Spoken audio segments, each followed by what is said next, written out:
Hi children, this is 5th standard maths class. Today we are going to discuss about profit percentage and loss percentage. Here profit percentage means way of expressing the profit as a percentage. Okay, and loss percentage means expressing the loss as a percentage. രണ്ടിനും percentage രീതിയിൽ express ചെയ്യുന്നതാണ് profit percentage and loss percentage. Okay, now look at here the formulas for profit percentage and loss percentage. Profit percentage means it is profit divided by cost price into 100. Okay, and loss percentage means loss by cost price into 100. Here these are calculated on cost price. രണ്ടും cost price ലാണ് calculate ചെയ്യുക. അപ്പോൾ ഒരു profit percentage വേണമെങ്കിൽ profitഉം വേണം cost priceഉം വേണം multiply ചെയ്യുക 100നോട്. Then loss percentage എന്ന് പറഞ്ഞാൽ ഒരു loss വേണം അതുപോലെ cost priceഉം കിട്ടണം into 100. This is clear?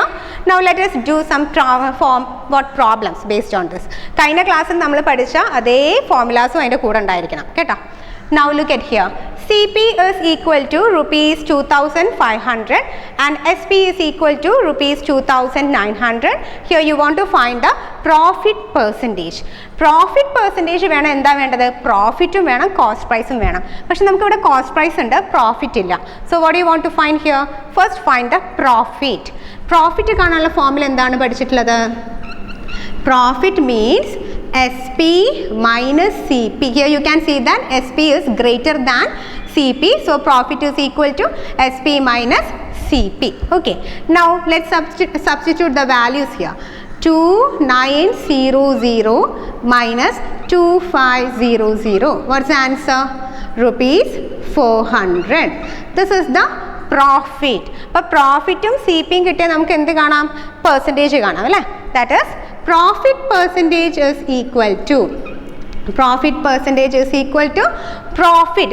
is 400 divided by CP is 2500 then into 100. അപ്പോൾ രണ്ട് സീറോസ് ഇവിടെ കട്ട് ചെയ്യുന്നത് എത്ര ടൈംസ് ഇവിടെ പോവും? 16 times. Okay, that is 16%. ഇങ്ങനെയാണ് ഒരു പ്രോഫിറ്റ് പെർസെൻറ്റേജ് കാൽക്കുലേറ്റ് ചെയ്യുന്നത്. ഈസിയാണ്, ഏത് രീതിയിൽ തന്നാലും നിങ്ങൾക്ക് ചെയ്യാൻ പറ്റണം. So for this you want to study the formula. Okay, so profit percentage is 16%. ഇതേ മാനറിലാണ് ലോസ് പെർസെൻറ്റേജും കാണുന്നുണ്ടാവുക. Here CP is equal to rupees 50,000, SP is equal to rupees 40,000 and here you want to find the loss percentage. Loss പെർസെൻറ്റേജിൻ്റെ formula എന്താ പറഞ്ഞത്? Loss divided by cost price into 100. Cost price ഇവിടെ ഉണ്ട്, loss ഇല്ല. അപ്പോൾ എന്ത് കാണണം? Loss കാണണം. Loss is equal to CP minus SP. അപ്പോൾ എന്തുകൊണ്ടാണ് അങ്ങനെ പറഞ്ഞത്? SP is less than CP, so loss is equal to CP minus SP. Now write the numbers here. CP is equal to 50,000 minus SP 40,000, so the answer is rupees 10,000. അപ്പോൾ loss വന്നിരിക്കുന്നത് 10,000. അപ്പോൾ percentage കണ്ടെങ്കിൽ loss divided by CP into 100. So the loss percentage is equal to loss is 10,000 divided by CP it is 50,000 then into 100. ഇനി എത്ര times? 2 ഇവിടെ പോയി, ഇതിൽ പോയി, ആൻഡ് 2 ഹിയർ, 2 ഹിയർ. എത്ര ടൈംസ് ഇവിടെ പോകും? 20. So the answer is 20%. ഇങ്ങനെയാണ് പ്രോഫിറ്റ് പെർസെൻറ്റേജും ലോസ് പെർസെൻറ്റേജും കാണുന്നത്. This is clear children? Now let us do one more problem. Then CP is equal to rupees 60, profit is equal to 10% and you want to find SP കാണണം. അപ്പോൾ എന്താ എങ്ങനെയാണ് നമ്മളിത് കണ്ടുപിടിക്കുക? CPയും തന്നിട്ടുണ്ട്, പ്രോഫിറ്റ് പെർസെൻറ്റേജ് 10% ആണ് തന്നിട്ടുണ്ട്, SPയും തന്നിട്ടുണ്ട്. അപ്പോൾ നമ്മൾ SP കണ്ടുപിടിക്കണമെങ്കിൽ എന്ത് വേണം? ഫോർമുല പ്രകാരം നോക്കുക, CP പ്ലസ് പ്രോഫിറ്റ് വേണം. But here we have no profit എന്ന് പറയുന്നില്ല, പ്രോഫിറ്റ് പെർസെൻറ്റേജ് എന്ന് പറയുള്ളൂ. So you want to remember profit percentage and loss percentage is always calculated on CPയിലാണ് കാൽക്കുലേറ്റ് ചെയ്യുക. അപ്പോൾ നമ്മൾ പ്രോഫിറ്റ് കാണാൻ profit is equal to 10% of CP എന്ന് എഴുതാം. കാരണം പ്രോഫിറ്റ് പെർസെൻറ്റേജ് 10 ആണ് തന്നിരിക്കുന്നത്. അപ്പോൾ 10% of CP. So what is 10%? It is 10/100. Of CP എന്ന് പറയുമ്പോൾ എത്ര വരും? ഇൻറ്റു CPൻ്റെ value it is 60. Then 0 here, then 10ഉം 10ഉം ഇതിൽ പോയി, അപ്പോൾ ആര് മാത്രമേ ഉള്ളൂ? 6. That is rupees 6 is the profit. ഇനി നമുക്ക് SP കണ്ടുകൂടെ? to find SP we have CP and profit. CP 60, profit 6 ആണ്. അപ്പോൾ നമുക്ക് SP കാണാം. Selling price is equal to CP plus profit, that is equal to, what's the CP here? 60 plus profit is 6, then answer is rupees 66. This is the selling price. അപ്പം നിങ്ങൾ എങ്ങനെയാണ് നോക്കുന്നത്? എന്ത് question ആണ് തന്നതെന്ന് വെച്ചാൽ അതിൻ്റെ മാനറിലാണ് നിങ്ങൾ ആ മെത്തേഡ് ചെയ്യേണ്ടത് കേട്ടോ. അപ്പം ഞാൻ ഇവിടെ കാണിച്ചിരിക്കുന്ന മെത്തേഡ് ഫോളോ ചെയ്യുക. അതിൻ്റെ ബേസിസിൽ ഒരുപാട് പ്രോബ്ലംസ് നിങ്ങളുടെ ടെക്സ്റ്റിലുണ്ട്. അപ്പോൾ ഇതേ മെത്തേഡ് തന്നെ ചെയ്ത് നോക്കാം. Okay, then one more problem.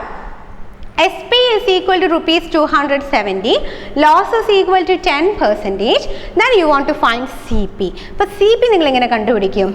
നമ്മൾ ഇവിടെ പറഞ്ഞ പോലെ പ്രോഫിറ്റ് 10% ഓഫ് CP എന്ന് പറയണമെങ്കിൽ ലോസ് 10% ഓഫ് CP എന്ന് പറയാൻ പറ്റുമോ? Here CP is not there. നമുക്ക് CP കണ്ടുപിടിക്കണം. അപ്പം നമ്മൾ എന്ത് ചെയ്യും CP കണ്ടുപിടിക്കണമെങ്കിൽ? For this you want to take CP has 100. CP ഇല്ല, അപ്പോൾ നമ്മൾ CP 100 ആണെന്ന് ഇമാജിൻ ചെയ്യും. Then you want to find the loss. Loss is equal to 10% of CP. 10% of CP means it is 10 by 100 of CP into CP ഇവിടെ 100 ആണ്. അപ്പോൾ 100 ആയിട്ട് choose ചെയ്യാം. CP ഇല്ലെങ്കിൽ you want to take CP has 100, then you want to find the loss. Then 10. അപ്പോൾ എത്രയാണ് പോകുന്നത് ഇവിടെ? രണ്ടും പോയി. അപ്പം answer is rupees 10. Loss is taken as 10. ഇനി എന്ത് ചെയ്യാം? CPയും ലോസും ഉണ്ടെങ്കിൽ ആരെ കണ്ടുപിടിക്കാൻ പറ്റുമെന്ന് പറഞ്ഞു? CPയും ലോസും ഉണ്ടെങ്കിൽ നമ്മൾ SP, ഇനി നമുക്ക് SPനെ ചെയ്യാം. SP ആണ് കണ്ടുപിടിക്കുന്നത്. CPയും ലോസും ഉണ്ടെങ്കിൽ നമുക്ക് SPനെ കണ്ടുപിടിക്കാം. That is SP is equal to CP minus loss, cost price minus loss. നോക്കാം, CP എത്രയാ? It is 100 minus loss is given as 10. What is 100 minus 10? It is 90 rupees. Okay, this means that SP, when SP is equal to 90, selling price is equal to 100. SP 90 ആകുമ്പം ഈ cost price എന്തായിരിക്കും? 100 ആയിരിക്കും. നമുക്ക് കണ്ടുപിടിക്കേണ്ടത് SP 270 ആകുമ്പോൾ CP എത്ര ആയിരിക്കും? അതിന് വേണ്ടിയാണ് നമ്മൾ ഈ ഒരു മെത്തേഡ് വരെ എത്തിച്ചത്. SP 90 ആകുമ്പം CP 100 ആണെങ്കിൽ അടുത്ത സ്റ്റെപ്പ് നോക്കാം. When SP is equal to 90, CP is equal to 100. When SP is equal to 1, നമ്മൾ ചൂസ് ചെയ്യണം. 90 ആണെങ്കിൽ 100, അപ്പോൾ 1 ആണെങ്കിൽ നമ്മൾ CP എങ്ങനെ എഴുതണം? CP is equal to 100 by 90 എന്ന് എഴുതണം. ഒരാളത് SP 1 ആണെങ്കിൽ CP 100 by 90. അങ്ങനെയാണെങ്കിൽ SP 270 ആണെങ്കിൽ വാട്ട് ഇസ് CP? അതാണ് ചെയ്യുക. അതാണ് നമുക്ക് കണ്ടുപിടിക്കാനുള്ളത്. When SP is equal to 270, CP is equal to 100 by 90 into 270. Okay, എത്ര ടൈംസ്? 3 ടൈംസ് ഇവിടെ പോയി. So the answer is rupees 300. This means that the selling price is 300. Okay, അപ്പം നിങ്ങൾ നോക്കുക, CP കാണണമെങ്കിൽ ഈ ഒരു മെത്തേഡേ ചെയ്യാൻ പറ്റുള്ളൂ കേട്ടോ. So first take CP has 100, then find the loss, then CP minus loss SP ആണെന്ന് എടുത്തതിന് ശേഷം ലാസ്റ്റ് SPൻ്റെ വാല്യൂ കണ്ടുപിടിക്കാം. This is clear, children?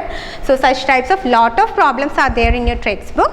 Try to do this. Okay, I will give you the activity for you. Take page number 101, checkpoint. Do this problem. And one more. Page number 103, exercise 4.3, part A and part B. Okay, so first study all the formulas and do the problem. Okay then children, thank you.